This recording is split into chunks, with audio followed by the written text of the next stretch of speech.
see you before. I was engaged. Right, and how are you? Yeah, good. Are you coming for a...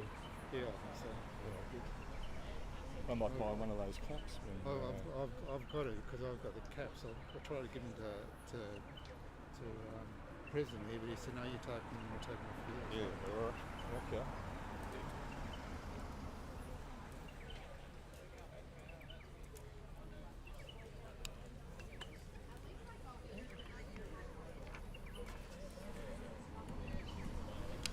Good afternoon, everyone. Could I just ask you to start moving forward, please, because we're going to start in a couple of minutes.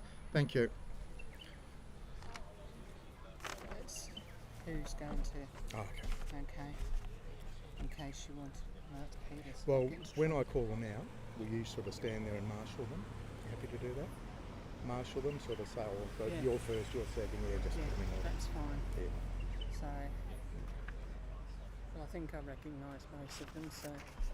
Well, the one's talking to John, that's the Pierre Yang. Yes, yes. The one talking to the other one at the front is Hugh Jones. Is it? Yes. I'm going to introduce myself. Sorry. Could you just ask people if they haven't signed a book to sign it, even if it's just at Yes, the end? yeah. And just a reminder to anyone who hasn't signed the book, can you please either sign it quickly now or after the service, please sign it. Thank you.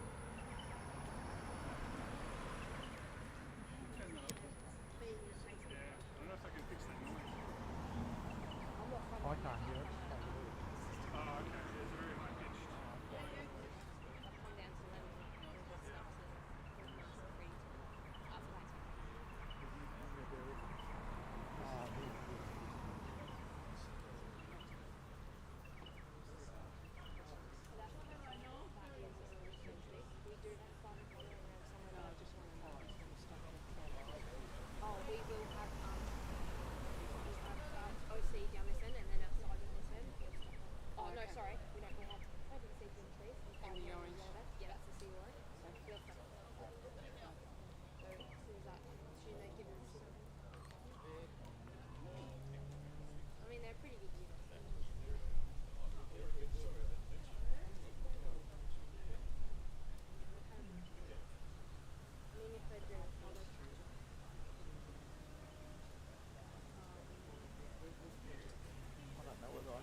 We on?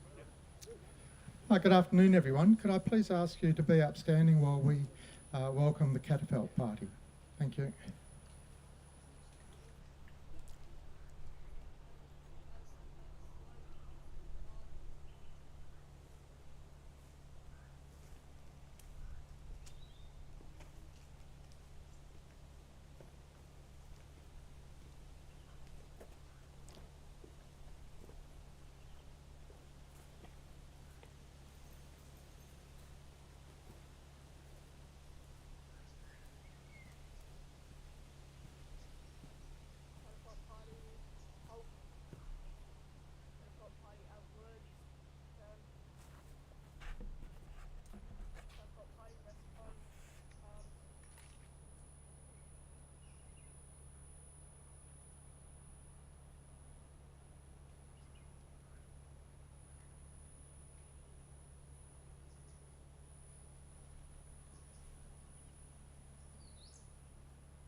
please be seated.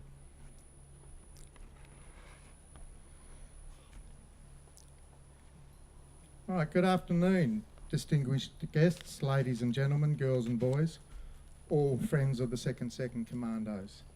I'd like to welcome the Honourable Mr Pierre Yang, MLC Member for North Metropolitan Region, representing the Premier Mr Mark McGowan, the Honourable Mr John Hughes, MLA, Member for Darling Range, representing the Honourable Minister Paul Papalia, CSC MLA. Also welcome Alec Cole, OBE, CEO of the WA Museum, and the Honourable Melissa Clark, Chair, WA Museum Board of Trustees. And a special welcome to any of you who are attending for the first time. And I haven't seen any or many, but if there are any of our Team Marie's colleagues here as well, a special welcome to you also. My name's Noel Strickland and I'm the current President of the Association, and I'll be leading the service today. So welcome to this, Welcome to this 73rd Annual Commemorative Service of the 2nd Commando Association of Australia, and it is the 80th anniversary of the involvement of the 2nd Commandos on Timor. Ed will speak more about this in his address. And to think that this is the 73rd time this service has been conducted, it really is a remarkable achievement. I know that this service and the association activities were really an important part of my mother and father's lives. At this stage, I would like to acknowledge the custodians of the land on which we're meeting today, the Whadjuk people of the Noongar Nation, and their elders past, present and future. Please be upstanding for the National Anthem.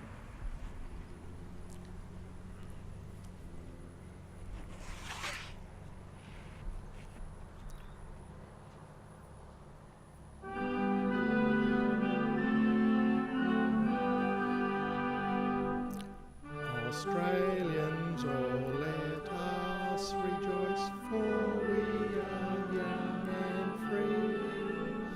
With golden soil and wealth for all, our home is girt by sea. Our land abounds in nature's gifts, beauty rich and rare. In history's page, let every stage advance, Australia fair. In joyful strains, let us sing, advance, Australia fair. Thank you. Please be seated.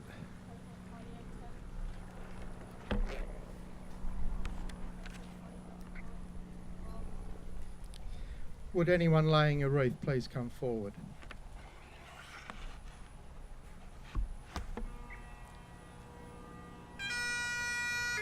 Just to be line up here. Association first. Wherever you want to put it.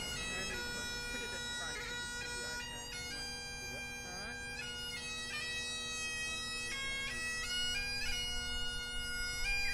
Haven't got a table. Is it pre-COVID? No. Just give me a heads up before you switch it off just because of the noise. I'll manually do it each time. Can you go here? Yes. Okay.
I would now like to welcome Erica Smythe, AC, the daughter of Lieutenant Eric Smythe, to give this year's address.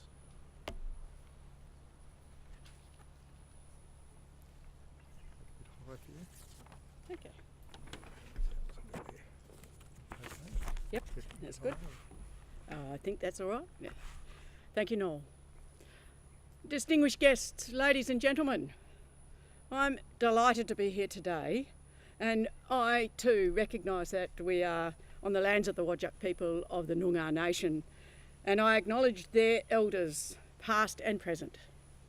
I also acknowledge our personal elders past, the men of the 2nd Commando unit, our fathers, grandfathers, maybe great-grandfathers, in-laws, other relatives, friends, who were 80 years ago being evacuated from the southern shores of East Timor.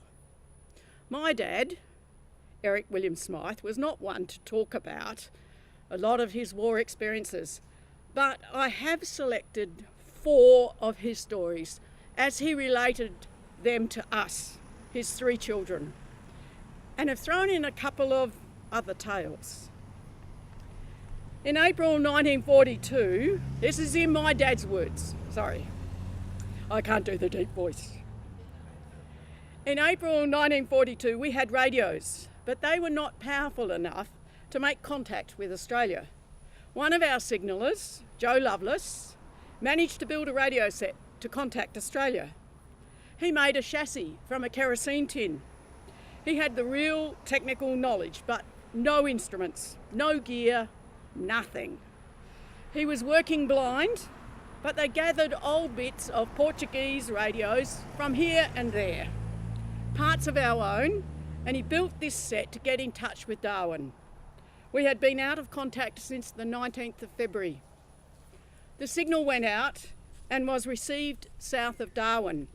They listened the following night and got us again, and then they became suspicious. Just move that a little bit closer, we might get a little bit more for you. Ah, they're not getting, is that better? We're in Darwin. They couldn't hear very well either, apparently. The dots and dashes didn't get through. How's that? Thank you. So am I going to fall over? I could hold it. I'll hold it. I could hold this. Okay. Yeah, Yeah, you can right. take it off. I'll take it off. I'll hold it. Yes. That's better. Right.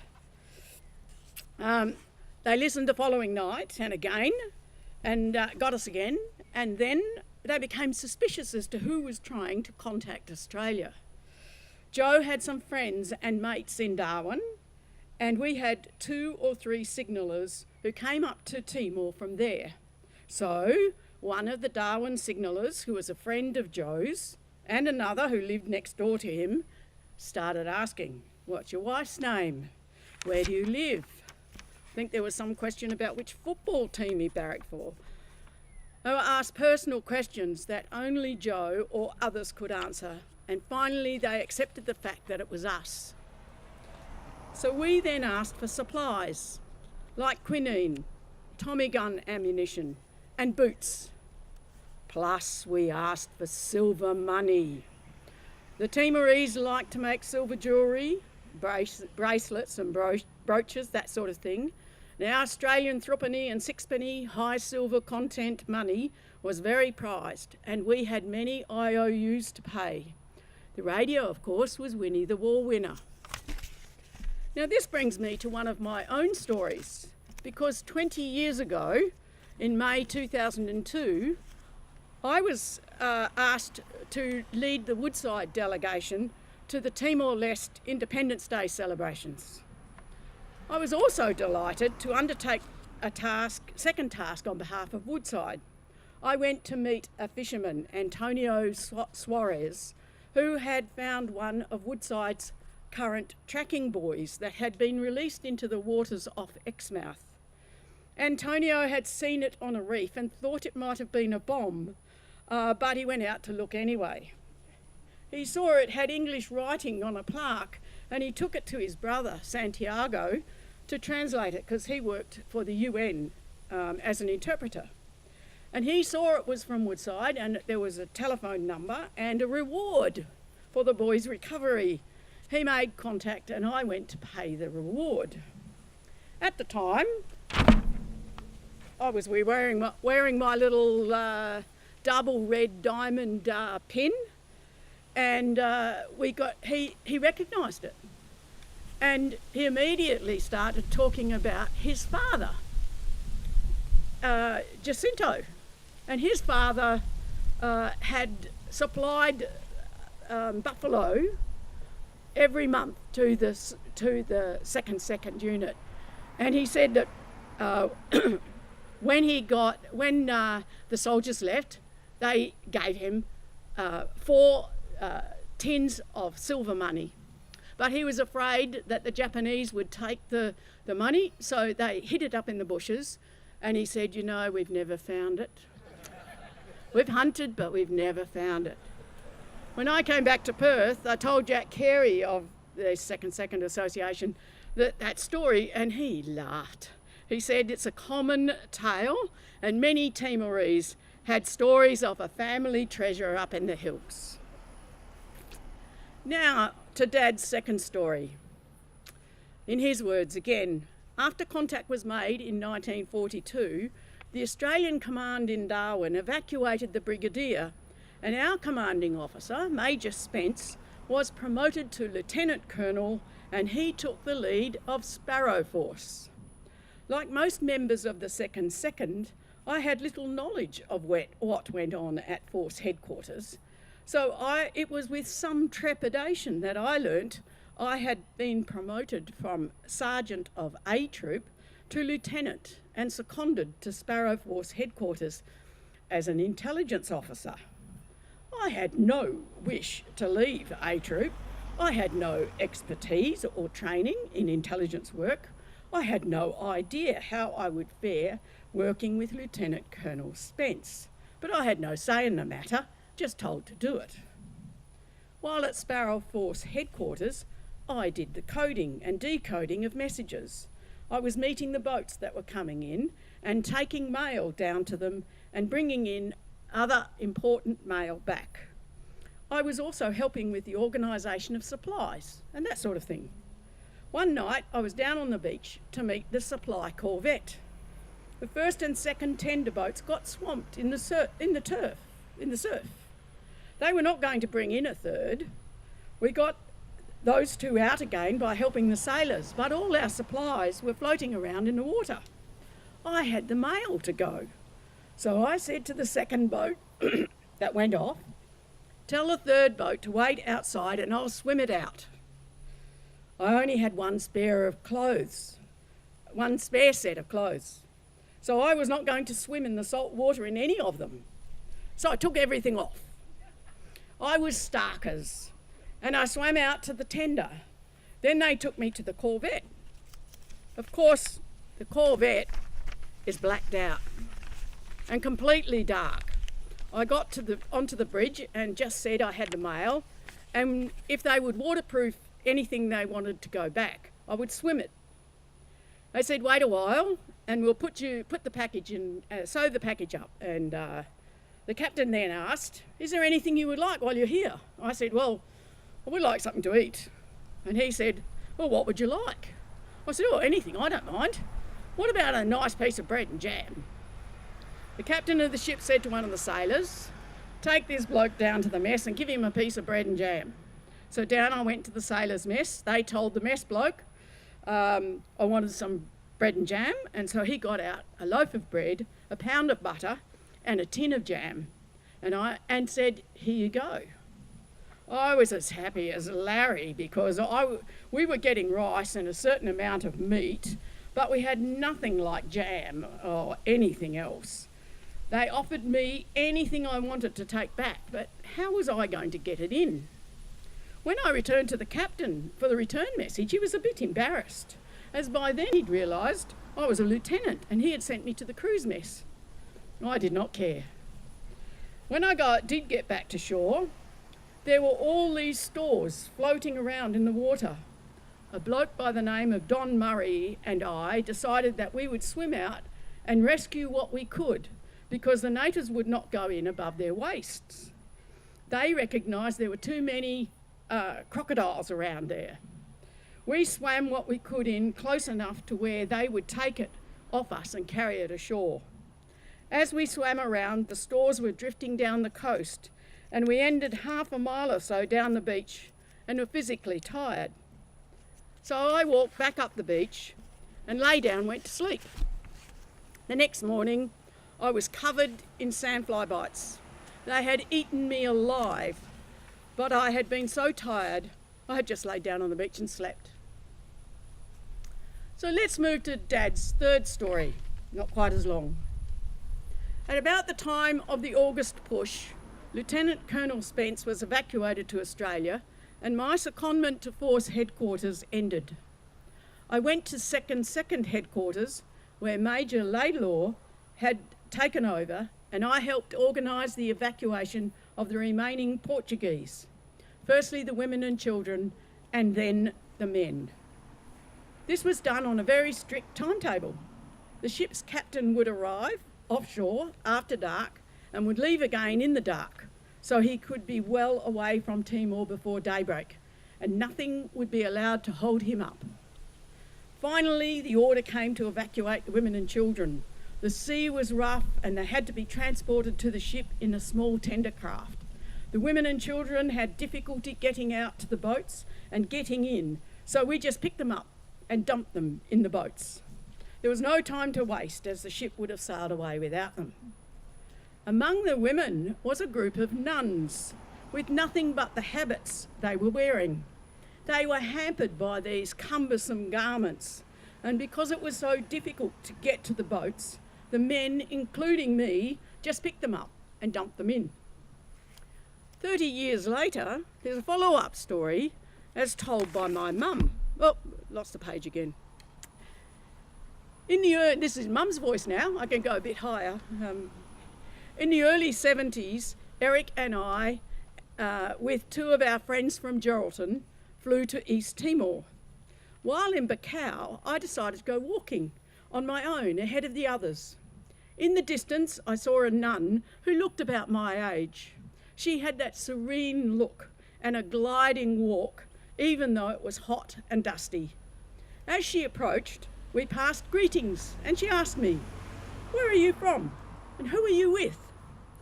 When she heard we were Australians and that my husband had been in Timor during the war, she said, "Where is he?"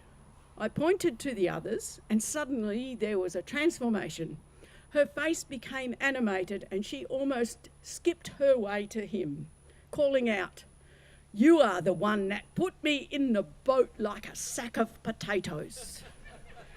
And then there was a lot of chatter between them. It was a very moving experience.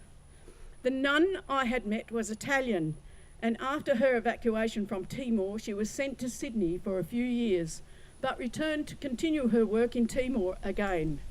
A few years after our visit was the invasion by Indonesia, and I often wonder what became of her. To round this off, I have Dad's last story of his and the whole unit's departure. We were evacuated in early December 42, which was nearly 12 months from the time we left Darwin. To take us off, they sent in another corvette. This was attacked by aircraft and badly damaged, and it turned back. So they called in a pretty new, nearby, British-made Dutch destroyer. We were all gathered waiting on the south coast. They picked us up about midnight. We had to swim to get out through the surf, so we had very little gear with us and were all very tired. So when we got on board, we just lay down and went to sleep. It was very rough. You can have all of those. We're on the last page. We woke up in the morning. The whole ship was dancing, and you could not imagine how we'd been able to sleep. I looked out the back, and there was a huge wall of water. We were going straight through the slot. So we asked, "What speed are we doing?" And one officer said, "Something about 40 knots or a bit more, and we are doing every revolution that we can do. She is flat out. We have no air cover until 11 o'clock. I never knew a boat like that could go so fast. It was an amazing experience. After we met up with our air support, we cut back revs, and because of submarine scares, we put into Darwin. So in closing, I hope these personal snapshots, in my father's words, help you to appreciate that the 2nd Commando unit was made up of ordinary men who found themselves in extraordinary circumstances, and they bravely faced all the challenges thrown at them. Thank you. Want your sheets? Yeah, thanks. I'll ask you to send that to us electronically. No,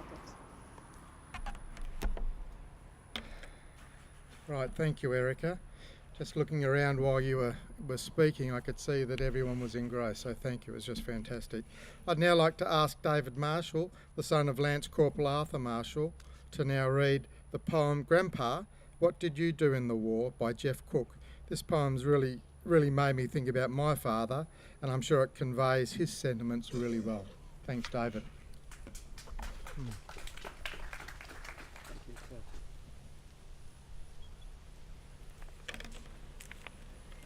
Thanks very much. Yeah, this poem is written by the Australian poet Jeff Cook, and it is titled Grandpa, What Did You Do in the War? I'd been mowing the lawn and pulling some weeds and slipped inside for a breather. I'd picked up the paper and turned on the news, not paying attention to either, when my grandson came in with a look on his face and a question that hit me full bore. An innocent question, no intention to hurt. Grandpa, what did you do in the war? My skin went all creepy. I had sweat on my brow. My mind shot back 50 years to the bullets that thudded and whined all around, to terror, to nightmares, to tears. I was crawling through mud. I was shooting at men, tried to kill them before they killed me. Men who had wives and children at home, just like mine, just like my family. What did you do in the war? He had asked, a question not meant to cause pain. But it brought back the horrors I had left far behind in a deep, dark recess of my brain. I remembered the bombs being dropped from the planes, the explosions, the screams, and the loss of a friend or an enemy, but a life just the same, replaced by a small wooden cross. The visions attacked me of tramping through jungles, hot and stinking with leeches and flies, of orders that seemed to make no sense at all, of distrust, of suspicions, of lies. I lived once again all those terrible storms, the dysentery, the fever, the snakes, the blisters that lived with me month after month, all those blunders and costly mistakes. But how could I tell the boy all about that? 'Twould be better if he didn't know. It's a part of my life that I don't talk about from a good half-century ago. So I gulped, took a breath, and tried to sound calm and bid him to sit at my side.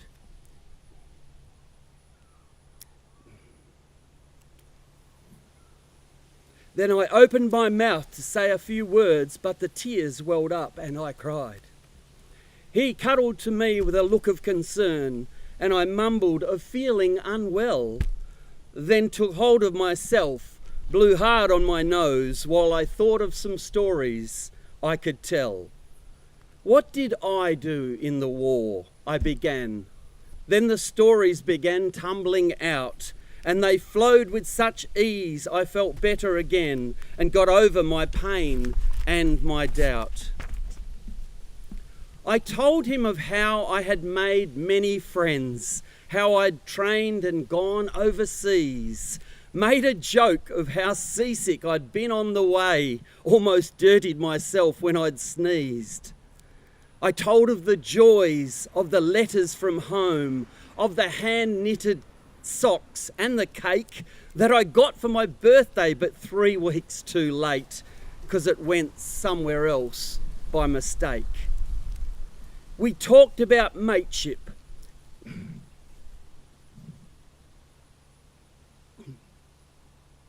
We talked about mateship and what it had meant to trust someone else with your life, and of when I came home to my family again, to my kids, mum and dad and the wife. Of the crowd on the wharf, the bands and the pomp and the pride I'd felt in the parade, but I'm not ashamed that I hoodwinked the boy, a decision I'm glad that I made. He can grow up without seeing fear in my eyes or know of the terror I knew, for he'd not understand, and neither he should, all those memories that hit me anew. But maybe someday, when he's older than now, I will tell him what war did to me. But with luck, he won't ask me ever again about wars that never should be. Thank you.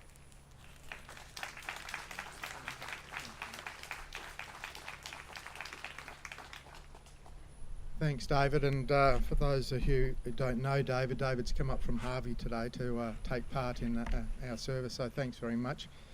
And I think the poem probably hits home to quite a number of us because I know it was very much like my father. Peter Epps, son of Sergeant Bill Epps, will now read the names of the fallen. He doesn't get run over coming over the road.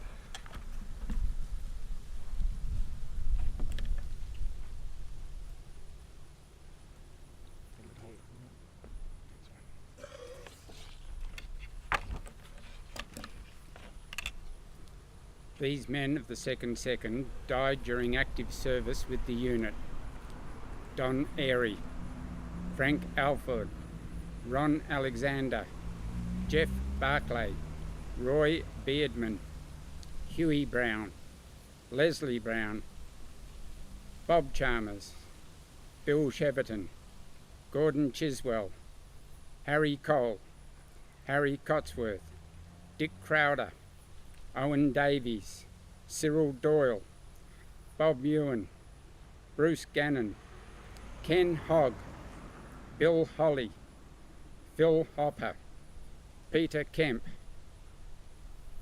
Paddy Knight, Tony Lane, Des Lillier, Stan Ludlow, Jack Maley, Laurie Maloney, Harvey Marriott, Eric Mitchell, Percy Mitchell, Les Mull, Gordon Mulqueeny, Reg Murray, Val Nagel, Jack Northey, Jim Pollard, Don Ramshaw, Keith Richards, Jack Simpson, Andy Smeaton, Fred Smith, Charlie Stanton, Alex Stewart, Bob Swift, George Thomas, Lindsay Thomas, John Walker, Dick Waller, Wally Wardy, Arthur Yates, lest we forget.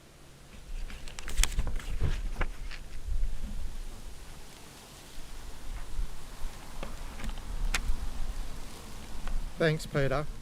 Mr. Ed Willis will now give the President's address. Can you hold that? You want to hold it? Yeah. Thank you, Noel, and good afternoon, everyone. At the end of World War II, ex-second soldier George Milsom was promoted to sergeant and became a member of a 3-man military history section team.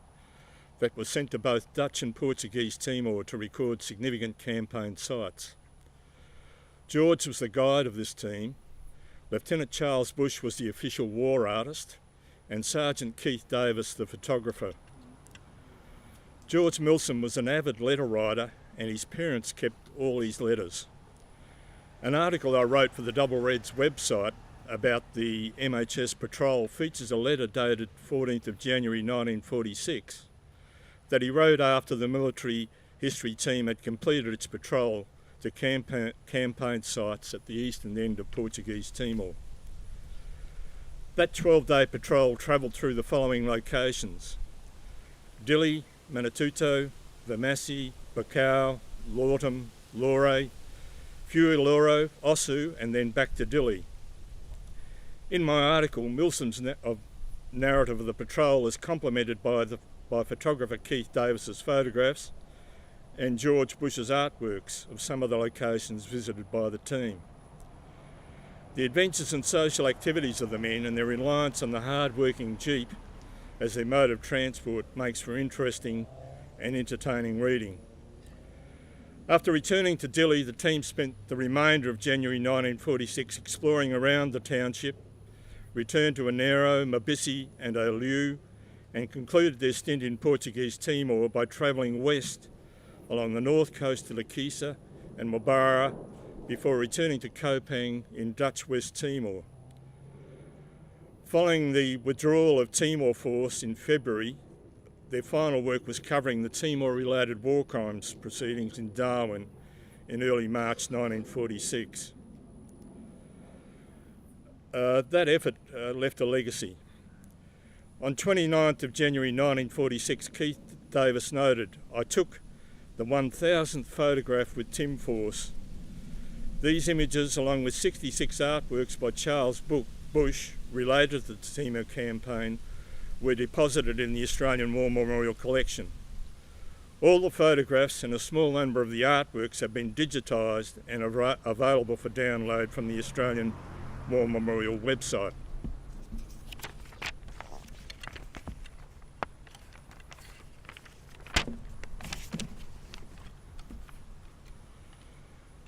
The photographic and artistic contributions of these two men significantly add to the historical archive of the campaign, not only providing visual records of these places where the Australians lived and fought, but also some of the Timorese criados and Portuguese nationals who provided such essential support to them. The success of the MHS patrol to the eastern end of Portuguese Timor is attributable to its being guided by Sergeant Milsom, who through his war service was very familiar with the sites visited and depicted by Bush and Davis. For the descendants of 2nd veterans like myself, the history of places in Timor depicted by Bush and photographed by Davis is put in a more personal context, in that they portray locations that were familiar to the men of the unit and mentioned in historical accounts. Photographic comparisons can be made to assess how much they have changed over 80 years. The paintings, drawings and photographs also help present present-day visitors to Timor-Leste to find and relate to those locations, including particular buildings where they still exist. The value of these items as an historical source materials is attested to by the fact that they've been utilised as illustrations in all the Australian published works on World War II in Timor, beginning with Bernard Callanan's Independent Company in 1953, Bush's depiction of the 2nd's most notable ambush at Nunamog was used on the front cover of Christopher Ray's book Timor 1942. Permanent and temporary exhibitions have also used their work. For example, the Dead of Honour exhibition staged at the WA Museum in 2012, the main corridor at Sparrowforce House in Dili, and the recently revamped and reopened Ballabo Fort Veterans Museum exhibition. In 2020, I successfully applied for an Australian Army History Unit research grant to prepare for publication World War II in East Timor an Australian Army site and travel guide. The Australian Army History Unit is the successor of the old military history section. In 2022, the 80th anniversary of the Timor campaign, I undertook a month-long site survey tour to East Timor this August just past and visited most of the locations referred to in my article about the 1946 MHS patrol and a number of other campaign locations in the central and western ends of the country. My father, Bill Willis, was a member of the Signal section on Timor. I was accompanied on this adventure by fellow Association Committee member Murray Thornton, whose father, Norm, served as Lance Corporal in number 4 section of B Platoon. Murray has lengthy experience travelling in all areas of Timor, including, amongst other things, being an observer for the 1999 independence referendum and helping with the organisation and running of the Tours de Timor, as well as being a bike riding participant himself. Notable sites accessed during the tour included those at Fatabesi, Lordum, Huey Loro, Los Palos, Lore, Calakai, Osu, La Cluta, Subada, Alas, Lolotoi, Calaco and Ledifoho. Sites visited that were particular highlights included an overgrown Japanese cave complex behind the chicken house at Don Bosco Escola Huey Loro that rivals the better known and more accessible examples of Venolali, and the recently revealed Portuguese era poster at Alas that includes a separate hospital, substantial gateway and walls. All these structures were hidden from view until vegetation cleared recently under Timorese government-funded work program.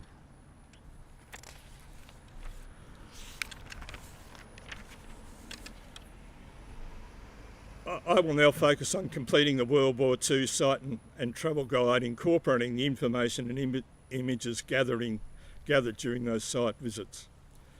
I'd just like to express my appreciation to Major Guy Warnock and WO2 John Smallacombe of the Defence Cooperation Team based in Dili at Sparrowforce House for the assistance they provided to us during our tour.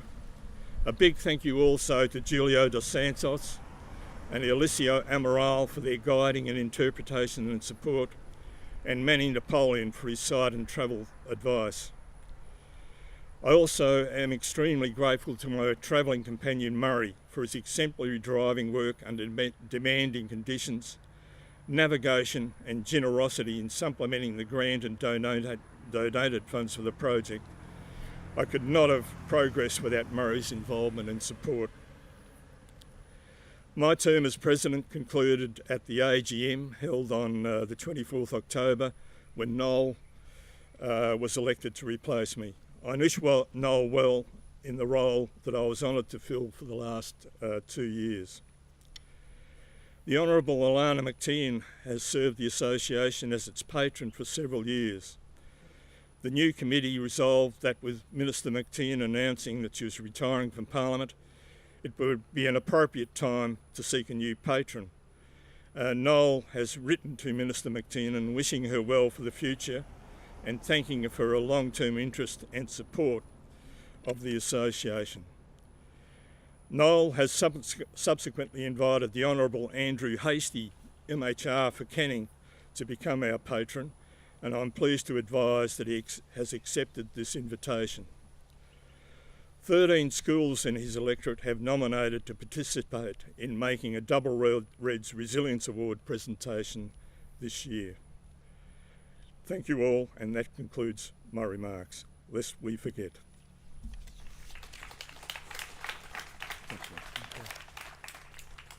Thanks, Ed, and I wanted, on behalf of the Association and everyone here, to thank Ed for his 2 years of work. As you can see, he's worked tirelessly for the Association, and knowing it, I'm sure he's going to continue to do so. So thanks very much, Ed. Mr. John Burridge, MG, will now recite the ode, which will be followed by the sounding of the last post, 1 minute silence and the sounding of rouse. Please be upstanding.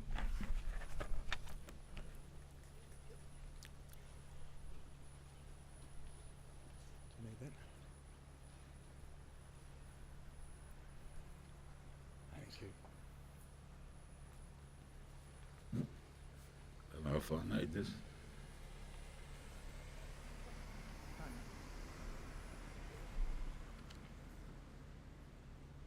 They went with songs to the battle.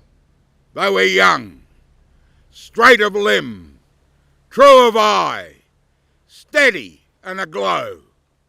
They were staunch to the end, against odds uncounted. They fell with their faces to the foe. They shall grow not old, as we that are left grow old. Age shall not weary them, nor the years condemn. At the going down of the sun, and in the morning, we will remember them.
Lest we forget.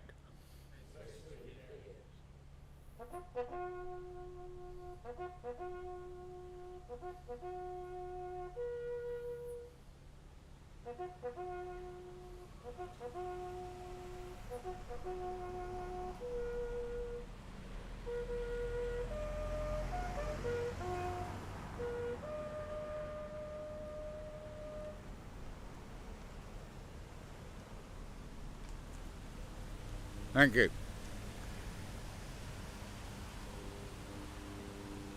Would you sorry. Would you please? Good. Would you please remain standing while the catafalque party leaves? Sorry. Go ahead now, Noel. The catafalque party will now leave.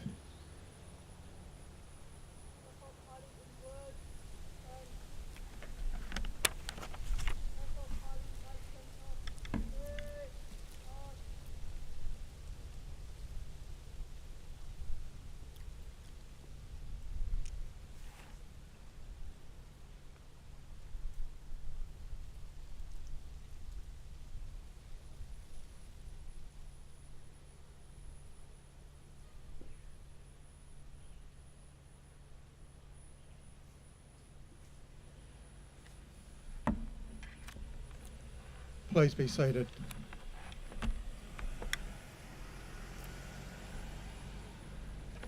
That concludes today's service, but before finishing, I'd like to make a few comments and a few thank yous. First of all, thank yous to David Cusworth, our bugler. I don't know how many years, David, you've helped us out, but thank you once again. Yes. This year, for the first time, we've become associated with the 502 Australian Cadet Unit from Karrakatta, and Captain Ashley O'Connor leading them. Ashley, thank you. You've been really supportive and offered everything we asked you're able to fulfil for us. Piper Jodie Jones, first time for us as well, from the 51st Australian Cadet Unit. Louis again on the electronics, saved us a number of times, so thanks very much. New photographer this year, Nick Cummins. Thank you, Nick. And to all others who contributed to the service today, thank you very much. Thank you to Chantel, Sue, Peter and Ed. When Rob decided that 11 years was enough running the service, I volunteered to take over and looked at it and thought, I'm not doing this by myself, not like Rob. And so we made a little committee. We met a number of times. Thanks, Sue and Peter, for making your place available. And I think we've done quite a reasonable job. So thank you very much for all the work that you did. Rob, you'll be pleased to know we were able to share the frustrations.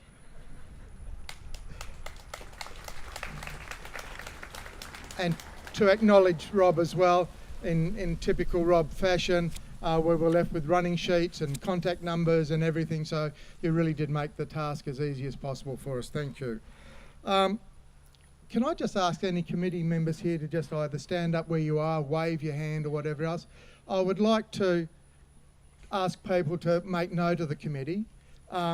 We are really trying to get more people involved, and that doesn't mean we want more people to join the committee or more people to attend meetings, but we want more people to take part in this ceremony and Anzac Day as well. And as you can see today, David joined in, came from Harvey for it and was able to help us out. And we would like more families to be able to do that sort of thing. So please, all of you, thanks committee members, think about it. If you'd like to take part in the march, if you'd like to, maybe with another member of your family, carry the banner at the march. I know I've done it for a number of years, and I know the first year that I did it, it was really quite emotional.